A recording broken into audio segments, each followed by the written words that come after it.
So good morning and welcome everybody. My name's Rebecca Caro. I run Creative Agency Secrets. We run educational events around marketing themes quite regularly because we know that there are lots of smart business owners who have good questions and are seeking insight into broad areas. But then, of course, the second part of the learning is the practical application to your unique situation. Today, we're going to have some dramatic exits.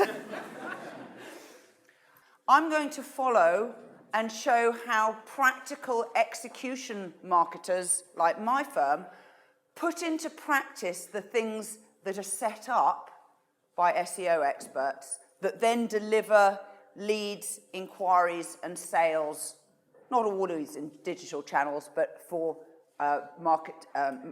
brands like yourselves. We'll have questions.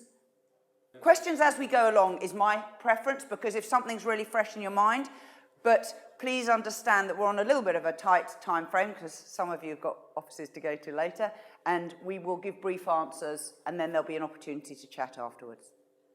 Creative Agency Secrets likes to show off some of our expertise by allowing people to do it for themselves. We recognize that there are very smart people out there who have smart people who work with them, and some of the techniques that we offer can be done by you.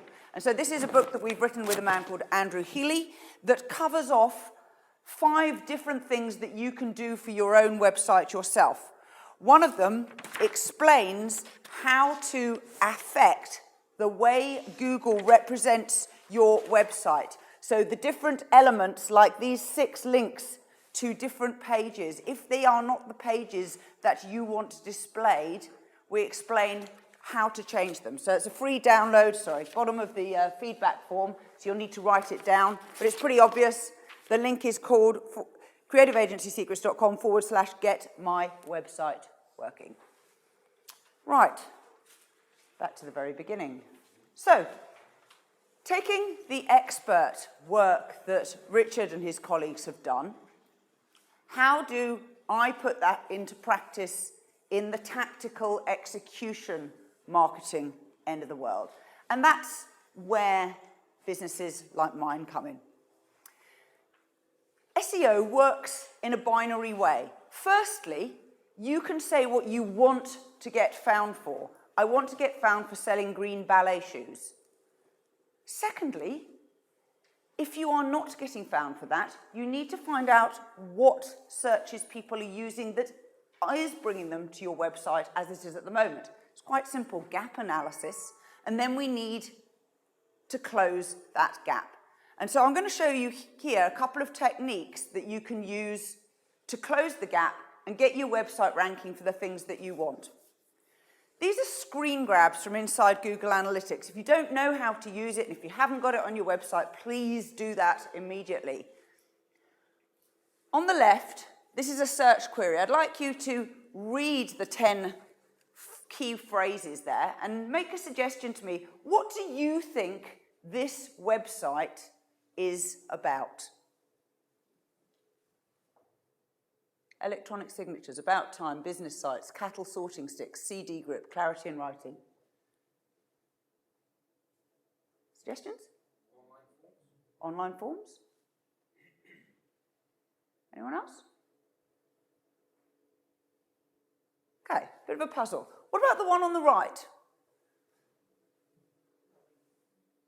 Rowing. Yeah, it's pretty blooming obvious. As it happens, they don't actually sell Adidas rowing shoes, but they are getting found for the right sort of search terms already. The one on the left is a time management expert, and you can see there's a total disconnect between their expectation and the reality. And this is the sort of thing that you can set up. We explain how to set up the SEO query in your analytics in that ebook. There's another way of finding out whether what you write is going to give you the answers that you want. On the internet, there are only 2 sorts of readers who will read your website. One is human and the other is a machine. Now, machines read differently from humans. I am not advocating writing your website copy just for the machines. We know that doesn't work. But I am advocating educating yourself in finding out how machines perceive what you write. We've all read excellent journalism. We've all read novels. We've all read biographies and educational books. They are written exclusively for human readers, and you can use some very elaborate, sophisticated communication techniques in how we string words together, how we use punctuation, how we use humor, sarcasm, all of them fabulous human attributes. Regrettably, machines are not good at any of that. It's a bit like talking to a really, really severely disabled person who just is very, very literal. There are some tools out there, some free tools that you can use to find out. And this is one of them. It's called Open Calais Viewer. You take a section of text off your website and paste it in, and this is off our website. It says, I need more customers. If you haven't got regular marketing and sales plans, you're missing out on winning new customers. Proactive marketing activities and revenues. We'll write a marketing execution plan with you and deliver it monthly. So it's a sales pitch for my firm. And on the left, it shows you what the machines think this is about. And the answer is business finance, sports, and technology internet. And then below, the social tags of business finance, entrepreneurship, marketing, business, technology, internet, sales, and again, sports. Not quite sure about the sports bit. But it gives me a good clue that I am in the right general area for what I think I was writing about. Here's another tool called Alchemy API, and this one also does sentiment analysis. So a different bit of text, but the colored squares and the size of the squares indicate what it thinks the sentiment is behind your language. So the green stuff is positive sentiment, the red stuff is negative sentiment, the gray stuff is neutral. Again, the URL's there, and we'll share the slides so you can go and experiment with these for yourself. It's a very good way to prove to your boss that what's there at the moment is not what you think you need. Now, ways to influence the SEO on your website. Increasingly, Google does favor writing for humans. The algorithm is coming further away from machines and it's getting more sophisticated. So write using your keywords in all the obvious places. If you haven't got a blog or a news page, I would commend you to look at creating something like that, because it's the sort of page where you can add more information to your site on a regular basis, which also benefits the frequency with which your site gets searched. Use outbound marketing. We all probably do it already, but use it specifically to drive traffic to the pages that you've written. In the last couple of weeks, I've added a page to our website and to several of our clients' websites specifically for Yellow Pages. In New Zealand, a lot of people still use Yellow Pages and yale.co.nz to find suppliers. So we now have a page, Creative Agency Secrets /Yellow. And the reason I've created that is not just so that I can isolate traffic that has come from the link on the digital Yellow Pages site. It's also to treat different customers differently. And that's a really key principle to the sort of marketing that we recommend. On it, it welcomes you and it acknowledges that you have come from a Yellow Pages search.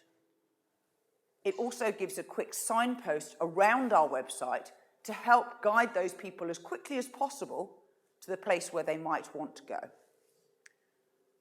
And then, of course, lastly, using inbound marketing to drive traffic to those pages. Many of you have come to the event today because you've been invited by my organisation. There's a web page called Creative Agency Secrets /events. It's got this event at the top of the page. Lower down the page, it has recordings of past events. It's a dynamic change that changes. We don't keep it the same all the time, but it's really useful, and it's a high-ranking page because every time we have an event, we're sending people back to the same URL. So these are things that I'm sure you all know, but they all need to reinforce each other mutually. I'm a massive, massive fan of Google Alerts as a way of educating the people who are at the words end of your business, who write PR, copywriters, people who are creatives, to find the sorts of search phrases in your niche that are being used by other people. It doesn't always work just starting from a clinical analysis of using a keyword tool. So using search to find out what is being talked about in your area of expertise. If you don't know how RSS subscriptions work, come and talk to me afterwards. Definitely use hashtags. Have any of you ever searched inside a social media network like Facebook or Twitter?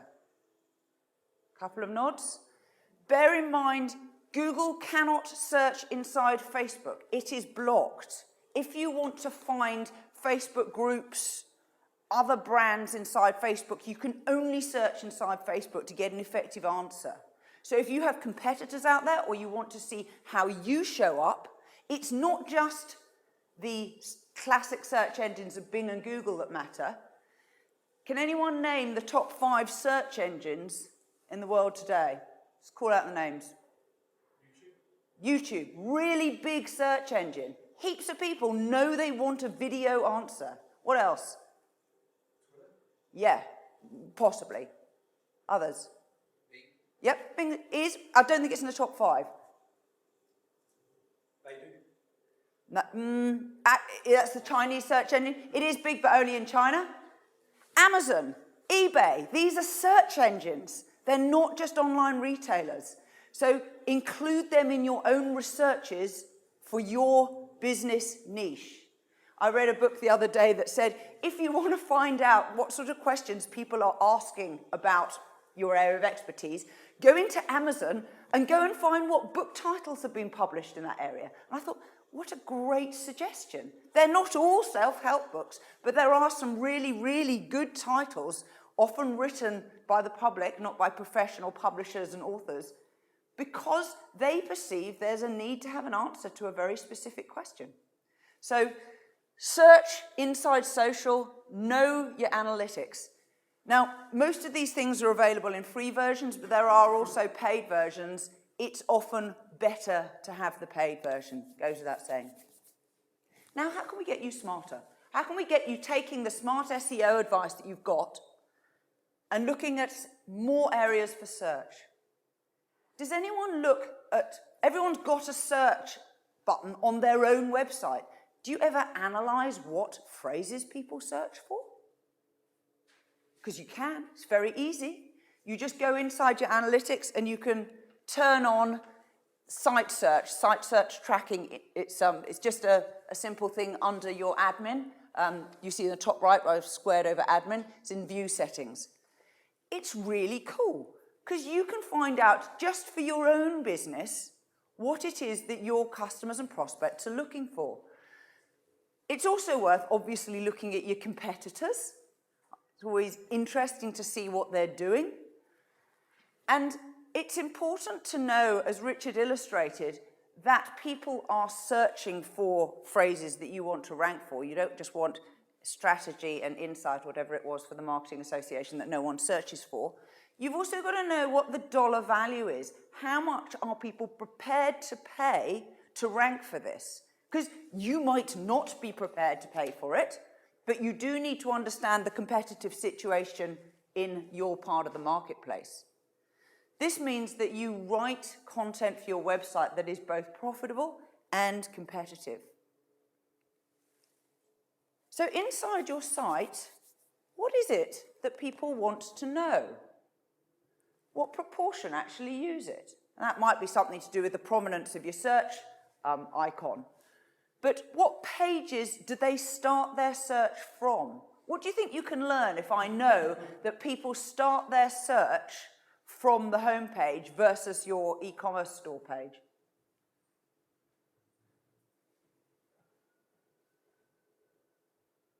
Maybe they've got down into your store.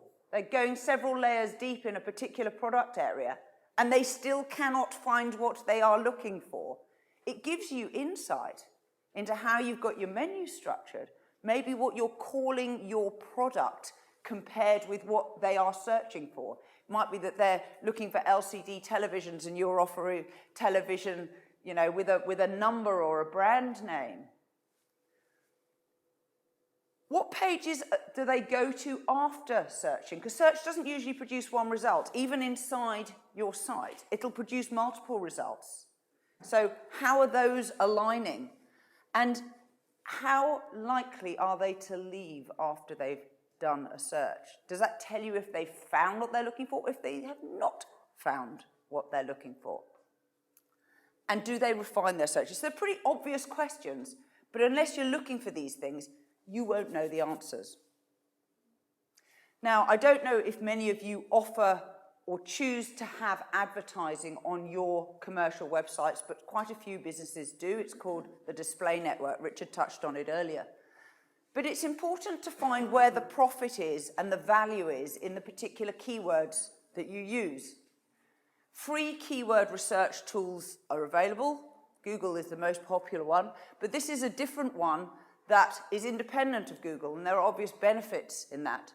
And so this is the rowing client, but we're looking for here the value demand, the real supply, and the profitability of different search phrases that are being suggested against search seed words, which are crew, rowing, rowing coach. So, you know, they're all reasonably obvious concepts, not difficult to do.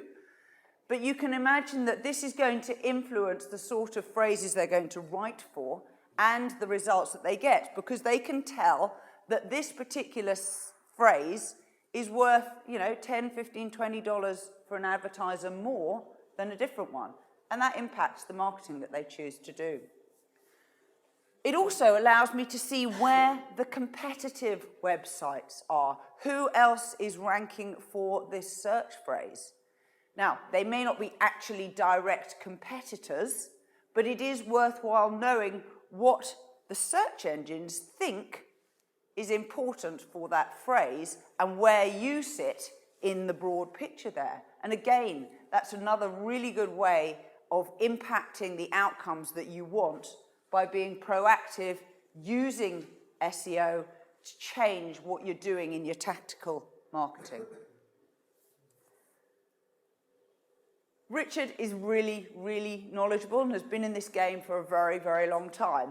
I count myself to be pretty knowledgeable in execution marketing. I've also been in the game for a long time. There are people in this room who have also been doing this for a long time, and there are some of you who I know have not. I'm not asking you to categorize yourself, but I am asking people to be honest. SEO doesn't have to be complex, but you can choose to be very sophisticated with it if you have the basics set up well.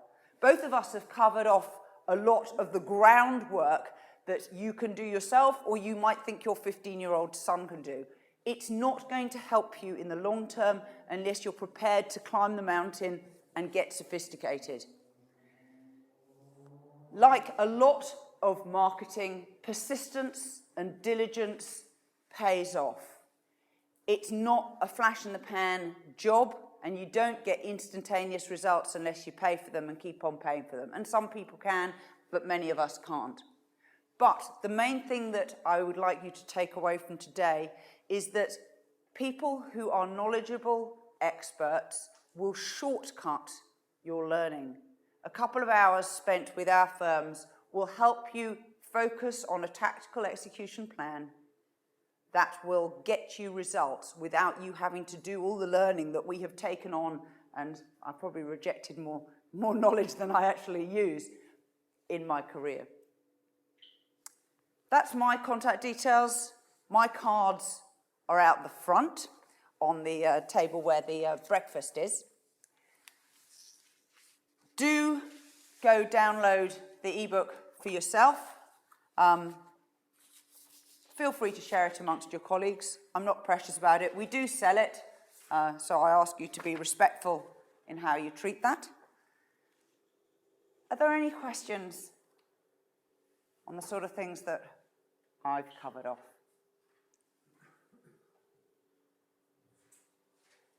That's easy then, isn't it?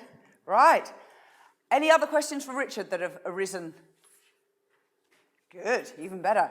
We're going to leave you to fill out your feedback. Could the Creative Agency Secrets and Pure SEO team come forwards and wave, because they will collect your questionnaires. So round the back, there's 4 guys standing at the back, plus myself and Richard. So when you fill them in, give them to Jeremy, Janet, Cassie, and I'm sorry, I don't know your name. Good.